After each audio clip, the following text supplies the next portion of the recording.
Welcome to the Cosmic Busker. My name is Bobby Cody. This next video is inspired by something somebody said to me just last night. People are having a discussion. This one gentleman said, "This guy believes in Atlantis." As if an alleged belief in the reality of Atlantis somehow means you can just disregard everything else that I say or profess. Now, first I want to state right off the bat, it's one of the fallacies in broken thinking where they say, this guy believes. It's not a matter of belief to me, it's a matter of evidence. If there is extensive evidence regarding the reality of something, I tend to say that this is more than likely real. If there is no evidence, I say, well, I got no evidence regarding it. The reality of Atlantis is based on evidence, and I'm going to lay out just a little bit of Atlantis evidence in this video. I'm not going to go fully in depth into it. I just want to lay out some of the really strong indicators to me that seems to point towards the reality that Atlantis once did exist. And when I speak of Atlantis, I speak of a continent that existed in the Atlantic Ocean, where the Atlantic Ocean currently resides. The first thing I want to take a look at is essentially wildlife-based evidence. I didn't plan for this video too much. These things come off real quick, and I do a little bit of research based on my own foreknowledge of what I've already had, just to find confirmation of what I already know up here. I couldn't find confirmation, but I just want to tell you about one thing that I know for fact. There's birds that migrate from the North Atlantic. They migrate south over the Atlantic Ocean when it gets cold, so they migrate south, as birds are wont to do, to migrate to warmer weather. These particular birds, and I'm not sure which type they are, I don't remember, may have been herons. I'm doing this by memory. This is decades ago. I read this old research book from the early 19th century talking about Atlantis. I might have been Donnelly with the author, I'm not certain. But Ignatius Donnelly would be the author. I'm pretty certain he was the author of this book that I read. Essentially, though, these birds that are migrating south, as they pass over the former location of Atlantis, where it would have been in the middle of the Atlantic Ocean, they circle. They circle around and around and around and around and around. They're looking for land. They have an ancestral memory that there used to be land here, and so they're constantly circling, looking for that place that used to be here, Atlantis. That's not the only wildlife evidence regarding the potential reality of Atlantis, a continent in the middle of the Atlantic Ocean. There's also eels. Eels in America and eels in Europe. They're freshwater eels. They're not saltwater eels. These are freshwater eels that exist in rivers, presumably lakes. I haven't done research on the eels in particular. But when they go to spawn and lay their eggs, they do it at a very specific location. And I'm going to take a look at an article real quick for the American eel and the European eel, and we'll see what these articles say regarding their spawning location, and then we'll move on to other evidence regarding the existence of Atlantis. Watch this, because for me, this is one of the crowning jewels of evidence. I mean, when you hear this evidence, it's like, of course there was something there. Of course there was a continent there. Let's move on. First, we're going to take a look at the American eel, because I'm an American, and then we'll make the European second. We'll take a look at the European eel. Let's move on to those two articles right now. This is from Wikipedia, but I've confirmed this multiple times all over throughout my life. I know this for a fact. This is true. So let's take a look at it. Okay, we'll be reading a quick passage from Wikipedia's page on the American eel, as you can see here in front of you. The eel lives in fresh water and estuaries, and only leaves these habits to enter the Atlantic Ocean to make its spawning migration to the Sargasso Sea. Spawning takes place far offshore, where the eggs hatch. Remember, this is out in the ocean. Next, we'll take a look at the Wikipedia page for the European eel, which is on the other side of the Atlantic. The Netherlands initiated a project where they attempted to get European eels to breed in captivity by simulating the 4,000-mile journey from Europe to the Sargasso Sea with a swimming machine for the fish. So these eel go to Sargasso Sea as well. Just to give you some context about what we'll be talking about here, this here right in front of you right now is an image of the Sargasso Sea. As you can see, the Sargasso Sea is located in the Atlantic Ocean. It's actually a part of the Atlantic Ocean. To the left or west, we have North America, and to the east or right of the Sargasso Sea, we have Europe and Africa. Now the big question becomes, why are freshwater eels in America and in Europe both traveling into the Atlantic Ocean, which isn't fresh water, it's salt water, to spawn? The answer is that the Atlantic Ocean wasn't always the Atlantic Ocean. There used to be a continent there that we refer to as Atlantis. So eels in America, eels in Europe, way back when there was actually a continent in the Atlantic Ocean, used to both swim to Atlantis, where there was a sea that's now called the Sargasso Sea, and they used to spawn there. It was a freshwater sea. It was like a lake. And the evidence is abundant. As you can see, I put that, it might be over there too. I put that map there so you can get a sense of what I'm talking about. What I'd like to do is take a look at other evidence regarding the existence of Atlantis also, because one of the ways that you prove something true is that you have a hypothesis. The hypothesis, the conventional hypothesis in this case, is Atlantis is true or false, and we see where subsequent information points away towards its reality or towards its reality.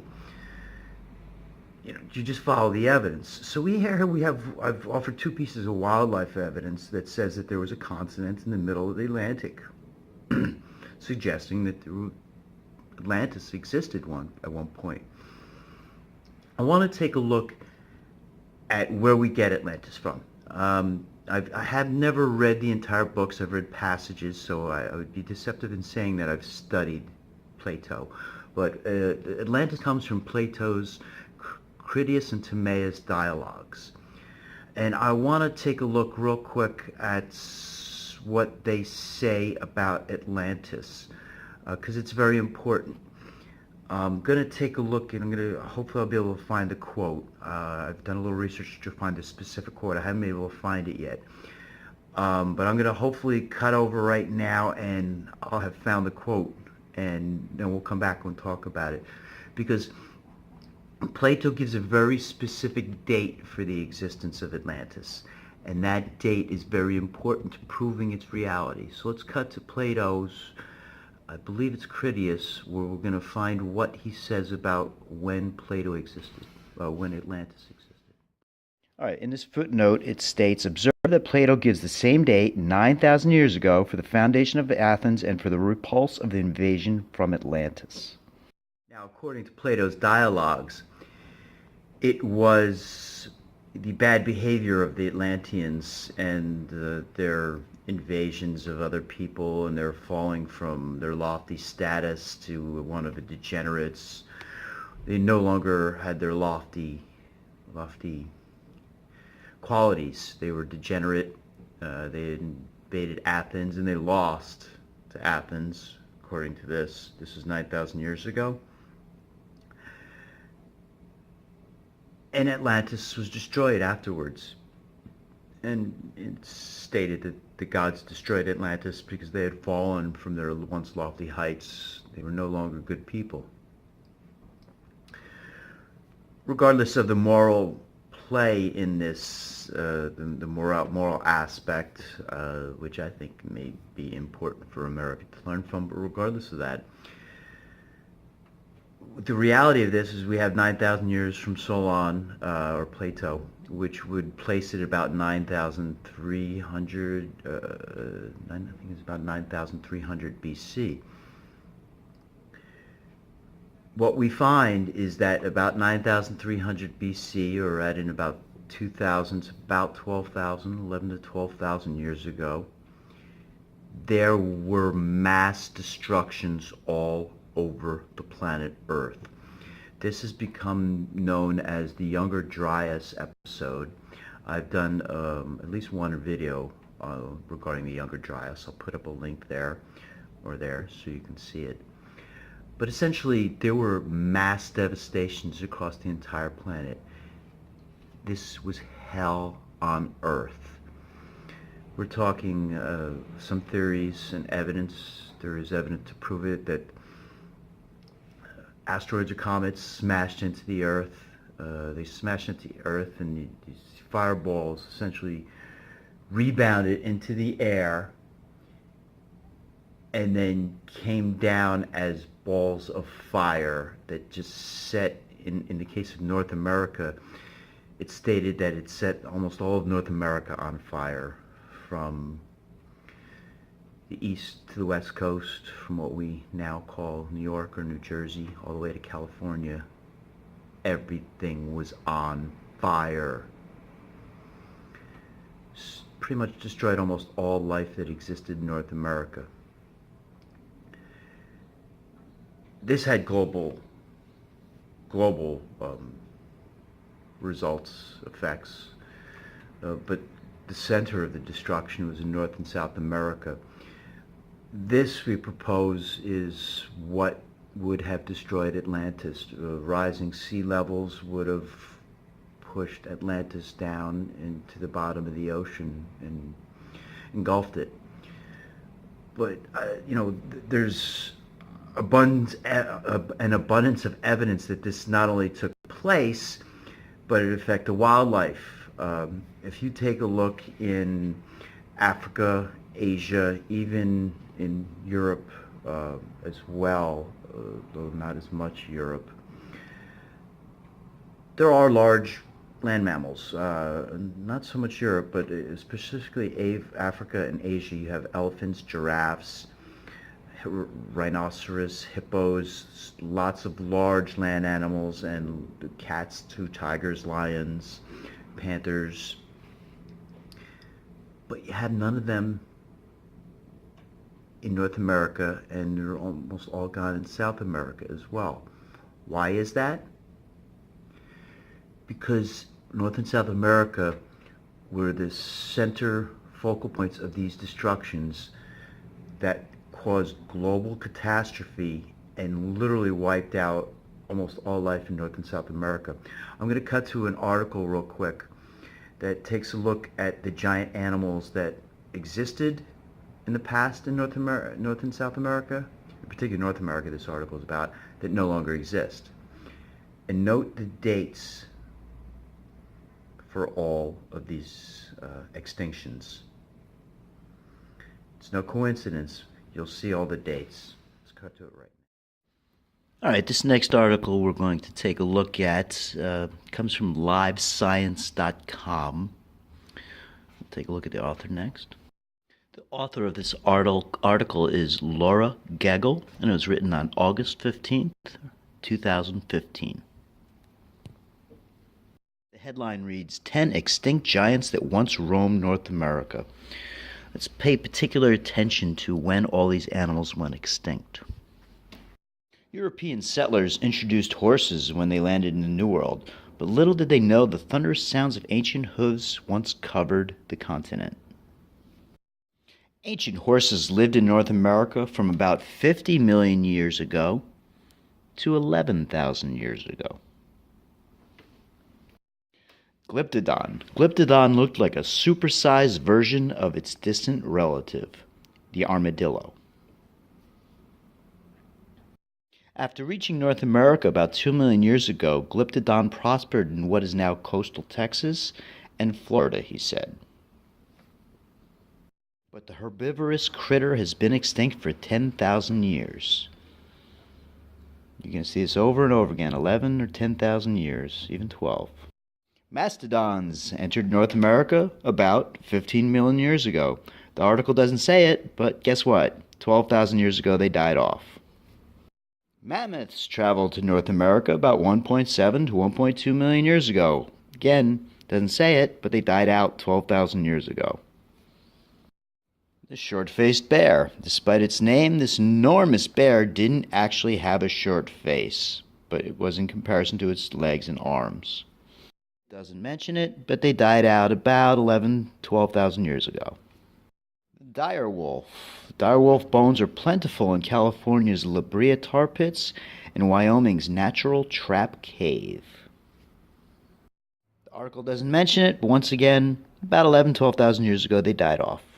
The American cheetah. The American cheetah stood a little taller than the modern cheetah.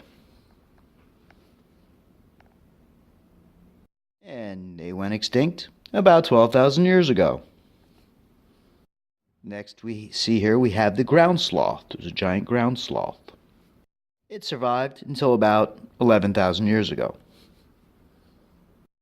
The giant beaver. The giant beaver is mostly known from its fossils in the Great Lakes region, which is perhaps no surprise for a beaver. But other fossil finds show the giant lived as far south as South Carolina and in the American Northeast.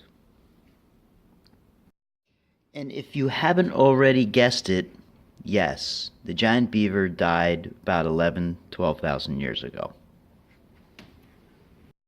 Finally, you have camels. Camels that once roamed North America are called camelops, Latin for yesterday's camel. Fossils show that the camelid family arose in North America during the Eocene period, about 45 million years ago. And of course, the extinction date isn't mentioned because they'd be very redundant in saying it's again about 12,000 years ago they died. So here we have in this article, 10 giant species that were in North America completely wiped out. They feared being redundant. If they had to if they gave an approximate extinction for each one of these animals, all 10 was extinct 10,000 years ago, 11,000 years ago, extinct 12, 10, 11, 12, 10, 11, 12. All of them died off about 10, 11, 12,000 years ago. What happened 10, 11, 12,000 years ago? This is the great devastation that occurred on Earth. It wasn't just one devastation. It appears there were at least two. You can take a look at some work by Randall Carlson that he's done regarding this. He's done a lot of videos regarding the abundance of evidence that for a good couple thousand years ago it was hell on earth. There was all these types of destructions. But anyway, the point here is that they didn't give an extinction date for each one of these animals because it's just redundant. It's the same time period. They just keep on, you see, this animal has been here for 47 million years, died out only 10,000 years ago. This one's been here for 20 million years, died out 10,000 years ago. This one's been here for, 2 million years, died out 12,000 years ago. They all died out right around this time period, despite being in North America for a million years. So something happened. They always try to blame humans. The fact is, the evidence shows that humans were wiped out from America at this time period as well. The Clovis culture just ceased to exist all of a sudden right around this time period. They got wiped out too. Everything in North America got wiped out. So this is my evidence for the destruction during this time period that could have wiped out the continent of Atlantis and why it's gone, where it's gone. I want to take a look right now at just some human-based evidence as well. I'm going to just cut really quick to Wikipedia on the Gaunches. I just want to introduce them to you. This isn't a very good source for information of them on the Gaunches, excuse me, but it's just an introduction so you can see how it's spelled and that they existed. And I would suggest going into very specific details regarding the Gaunches, and in particular older texts which seem to be more accurate based on what I have researched. So let's take a look real quick at this Gaunches article, and then I'll come right back and I'll talk about what my old research that I did about 2-3 decades found out about the Gaunches. This article is from Wikipedia on the Gaunches. Gaunches were the aboriginal inhabitants of the Canary Islands. In 2017, the first genome-wide data from the Gaunches confirmed a North African origin and that they were genetically most similar to modern North African Berber peoples of the nearby North African mainland. Now, just to let you know, the Berbers are the only Caucasian or Caucasoid peoples in North Africa. They reside along the west coast of Africa. So theoretically, if Atlantis did sink and get destroyed, any survivors, the closest place for them to go would have been Europe, where we know there's Caucasians, and West Africa, where we have the Berber peoples, who are Caucasoid peoples. Now, what's interesting about the Gaunches, based on my past research, is that, like the Berbers, they were Caucasians. They lived on the Canary Islands. Now, if you presuppose that there was an Atlantis that existed, that sank and got destroyed, the Canary Islands would have been the mountaintops of Atlantis. So these Gaunches may actually be survivors from Atlantis. The evidence in that regard is when the Spaniards came there, the Gaunches didn't have vessels, they didn't have ships, they lived on an island, and they did not take to the water at all. They had no boats or anything. This is so rare and unusual that it begs the question, why in the world don't they have boats or take to the water? The fact is, if they are the survivors of Atlantis, it is certainly conceivable that they have a fear of the water. They watched an entire continent go down and get destroyed. A small number of people on the mountaintop survived. Those mountaintops are now the Canary Islands. They would be fearful of the water, that it would one day swallow them up. Now, I didn't see any evidence in the Wikipedia article specifically that talked about this. For whatever reason, there tends to be a scholars shy away from Atlantis, and they try not to give it credence, so they may be trying to hide this information on the Gaunches. This is old information that I got on the Gaunches, which still stands true today. I have never seen it refuted, and I've actually seen other evidence that supports it without them stating it directly. That Wikipedia article states that there were different islands, there were different Canary Islands, and these different islands didn't speak to each other or communicate. Well, why didn't this group of islands communicate with each other? They're afraid of the water, and they didn't take to the water, so they couldn't communicate with each other. They would have to take boats to the other islands, and they never took boats. That's so bizarre that people living on an island don't take to the water. Again, that points to me to the reality of that they were the survivors of this great cataclysm of Atlantis. There's a lot more information on this. Can tie it all together and provide more information. I'd suggest, once again, I've mentioned him before, Randall Carlson, Graham Hancock are great researchers who are doing a lot of great work on exposing the reality of what had once been considered myth. Remember this, there's there's the story of Troy. There's a Greek legend and story. Homer, I believe it was now. I'm doing this right off the top of my head. Homer and Oedipus and all that. They talk about Troy, the Troy Wars. Troy was thought to be a myth for hundreds of years, till an archaeologist actually found the city of Troy. Myth always has at least a smidgen of truth to it, if not being largely true. The myth of Atlantis is not a myth. There was an Atlantis. It was located in the Atlantic Ocean. The evidence is overwhelming. Thanks for watching. I'm the Cosmic Busker. Everybody have a great day.